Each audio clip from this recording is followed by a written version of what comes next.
Do I have everybody's attention now? Les amis, bienvenue sur Catch Attrape, la chaîne on parle catch. Aujourd'hui, en ce dimanche, en ce jour de Shabbat, je vais vous sortir une petite vidéo news WWE.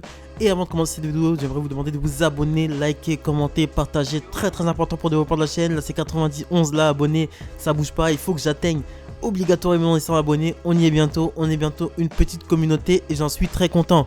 On commence cette nouvelle avec le Taker qui sera la grande star des Survivor Series cette année, qui ne veut plus combattre dans les matchs, il veut plus combattre dans des matchs scénarisés, mais il est encore en contrat avec la WWE, donc il faut qu'il serve à quelque chose. Donc dans une interview pour The Wrap, il a dit qu'il aimerait bien, qu'il envisagerait bien d'enseigner au Performance Center. C'est une chose qu'il a déjà fait par le passé quelques fois.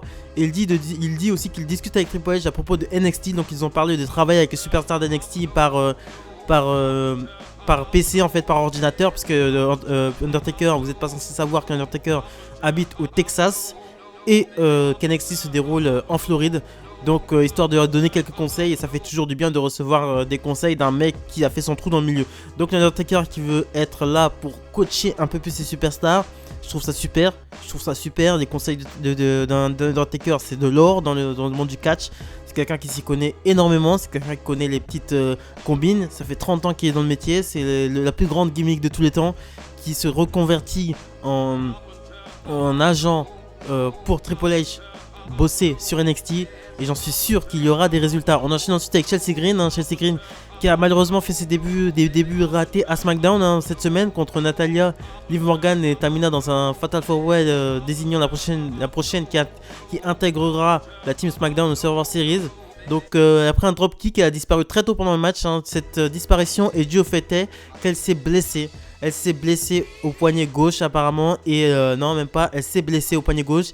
Et en plus, le problème, c'est qu'elle venait de revenir d'une convalescence parce qu'elle s'était brisé ce même poignet et qu'elle avait été on pendant 3 mois. Donc elle a mis un communiqué là sur internet où elle disait qu'elle était on-off à chaque fois qu'elle revenait, on la mettait sur la touche, on la mettait sur le devant de la scène, elle se blessait, à chaque fois c'était comme ça. Donc là elle faisait ses débuts dans le roster principal, en plus c'est elle qui a demandé à être intégrée dans ce match, les officiels ont dit oui. Visiblement c'était une erreur. Moi je pense que bon, c'est très dommage, c'est dommage pour elle parce qu'elle venait de commencer dans le roster principal.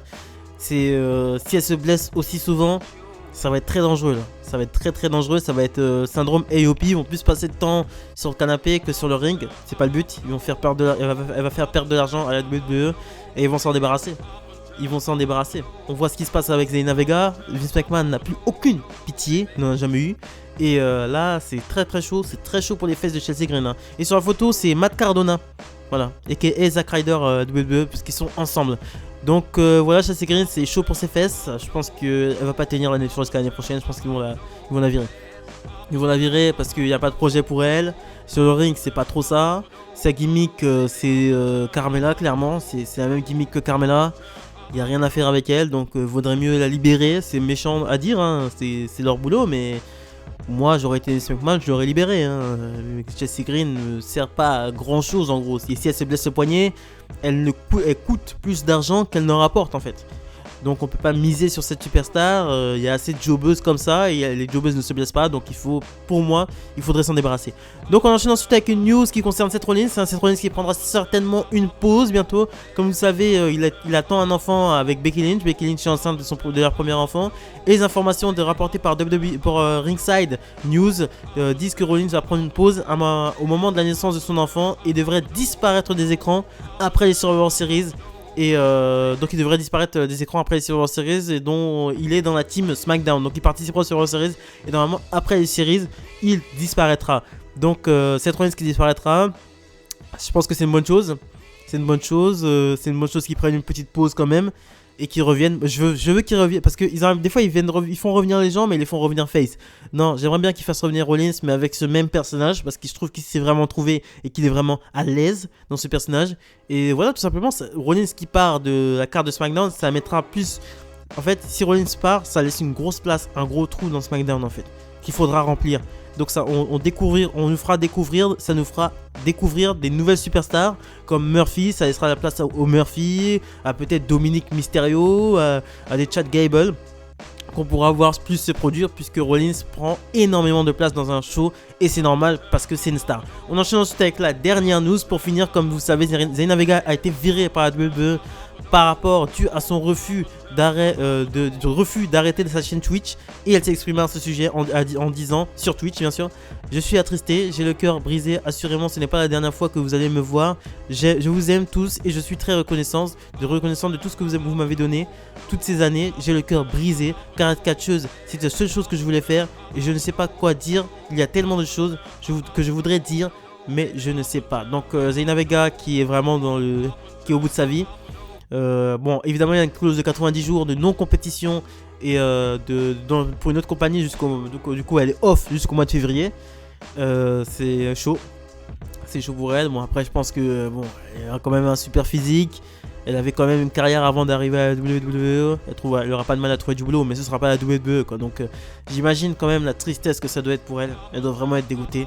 Je suis absolument pas d'accord avec Vince McMahon de prendre le contrôle de la vie des stars de la WWE. Je trouve que ce qu'elle a fait, c'est téméraire en fait. C'est téméraire parce qu'elle savait. En fait, ils ont pris Zelina Vega comme un exemple. C'est clairement un exemple. Maintenant, les autres stars vont se devenir vraiment un carreau parce que Vince McMahon sera vraiment intraitable au niveau de ça. Au niveau des chaînes Twitch, il va falloir qu'il les ferme et la WWE va en prendre le contrôle. Voilà. Donc voilà, WWE qui veut prendre le contrôle de la vie de ses stars. Zelina Vega en a fait les frais, elle est virée. Aleister Black est mal booké et aussi a demandé à revenir du côté de NXT. Ils ont refusé. Donc Aleister Black il continuera à se perdre dans les limbes de Monday Night Raw. C'est extrêmement too much pour Zelina Vega, mais elle savait.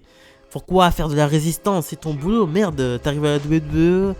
T'as quand même galéré pour en arriver là, t'as un beau physique, il y a grave moyen que tu fasses des choses, t'as été mis en avant toute l'année, putain, ils t'ont mis en avant toute l'année avec Andrade, toute l'année t'as été mis en avant, t'es bonne au micro, t'as un putain de physique, putain Zelina Vega t'as déconné là. Même si la WWE prend le contrôle de la chaîne Twitch, je sais pas, faut savoir ses priorités, tu vois ce que je veux dire.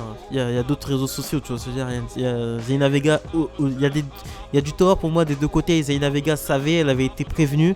Et je sais que la WWE ne rigole pas avec ces choses-là. Et en plus, le pire, c'est qu'elle avait été très, très vocale. Elle s'était exprimée sur le sujet. Elle ne s'était pas laissée faire. Donc ça n'a pas loupé ni une ni deux. Elle a voulu faire de la résistance. Ils l'ont foutu à la porte, quoi. Ils l'ont foutu à la porte, c'est comme ça. Et voilà ce que je pense du licenciement de Zelina Vega par rapport à sa chaîne Twitch. Voilà ce que je pense de la chaîne du traitement de Vince McMahon par rapport à ses superstars par rapport à leur chaîne Twitch qui pour moi est inadmissible et que c'est du contrôle sur la vie des autres. Voilà ce que je pense voilà. Et je vous souhaite un bon dimanche. Likez, commentez, on finit sur une mauvaise note, hein. Moi ça me fait chier clairement. On aurait pu dégager Chelsea Green et garder Zelina Vega, tu vois ce que je veux dire. Elle se blesse pas et elle sait faire des trucs sur le ring. À chaque fois qu'elle fait des matchs, c'est propre. Contre Asuka, franchement, j'ai passé un agréable moment. Et voilà quoi. Franchement, c'est très très dommage. Donc, likez, commentez, partagez. On finit sur une note un peu sombre cette semaine. Très important pour le développement de la chaîne. Salut les amis, bientôt les 100 abonnés.